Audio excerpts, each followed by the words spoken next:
o jogo Agiografando, uma estratégia didática para o estudo das relações sociais. Agiografando é um jogo de cartas que tem por objetivo construir narrativas sobre os papéis desempenhados por determinados homens e mulheres no período medieval. Desenvolvido no âmago do Programa de Estudos Medievais da UFRJ, o jogo tem como elemento norteador a discussão acerca das diferenças sexuais presentes em contextos históricos específicos. A atividade foi idealizada no âmbito do projeto A Construção Medieval da Memória dos Santos Venerados na cidade do Rio de Janeiro, uma análise a partir da categoria Gênero, projeto financiado pela FAPERJ e coordenado pela professora doutora Andréia Cristina Lopes Frazão da Silva. O nome Agiografando vem da palavra agiografia, termo de origem grega. Uma das suas modalidades mais conhecidas são as chamadas vidas de santo. Esse ramo engloba relatos que narram aspectos relacionados à vida e à morte, bem como os milagres realizados por pessoas reconhecidas socialmente como santas. Neste sentido, o jogo constitui-se sobre dois pilares que se complementam: a discussão sobre a diferença entre os sexos em determinados contextos e a composição das vidas de santo. O objetivo final de Agiografando, além de um maior somatório de pontos, é construir uma narrativa que conte a trajetória, os feitos, os milagres de um santo ou de uma santa a partir da reunião de um conjunto coerente de cartas. Os elementos que conferem coerência ao conjunto são o sexo do santo, seu perfil social e o contexto em que viveu. Destarte, o jogo baseia-se em dois elementos principais.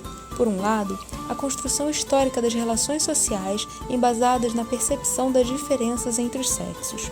Por outro, o potencial dos jogos no processo de ensino e aprendizagem. Por isso, durante o processo de construção do jogo foram estabelecidos diálogos com professores e alunos em diversos níveis, visando a troca de conhecimentos e experiências. No que concerne ao jogo propriamente dito, o Agiografando é composto por 120 cartas distribuídas em 7 categorias, cada uma com uma cor específica. Cada carta possui uma determinada pontuação, que é distinta no que tange a homens e mulheres. Além disso, são levadas em consideração as posições sociais e as características e ações valorizadas naqueles que eram dignos de culto na Idade Média.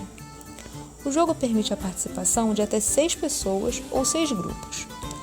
Com relação à jogabilidade, no início da partida, cada jogador receberá uma carta referente aos decks de origem, vocação religiosa e causa da morte. Essas devem ser anunciadas e baixadas na mesa. As demais serão dispostas em montes de compra por categoria, que são ações em vida, milagres e acontecimentos pós-morte, virtudes e milagres em vida e cartas de ação. Na primeira rodada, cada jogador deverá comprar 3 cartas de cada um dos 3 primeiros montes.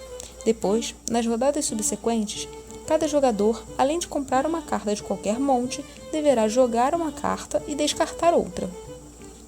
O jogador deve baixar, obrigatoriamente, 3 cartas de cada uma das categorias, de modo a complementar a narrativa sobre a sua personagem. O jogador que não cumprir essa regra perderá pontos. O jogo conta também com cartas de ação, que serão adquiridas em momentos oportunos, podendo ajudar ou atrapalhar os jogadores no que tange à montagem do relato. Parece fácil, porém é necessária atenção.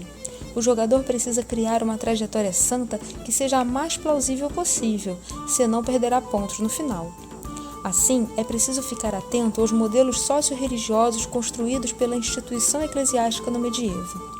Como dito antes, ganha o jogo quem reunir o conjunto mais coerente de cartas, o que implicará um maior somatório de pontos.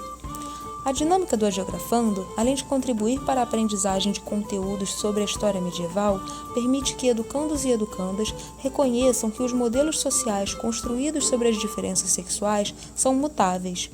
Neste sentido, professores e professoras podem utilizar o jogo para alcançar outros objetivos pedagógicos que favoreçam o debate plural, a reflexão crítica e ações que visem a construção de uma sociedade mais justa, igualitária e democrática.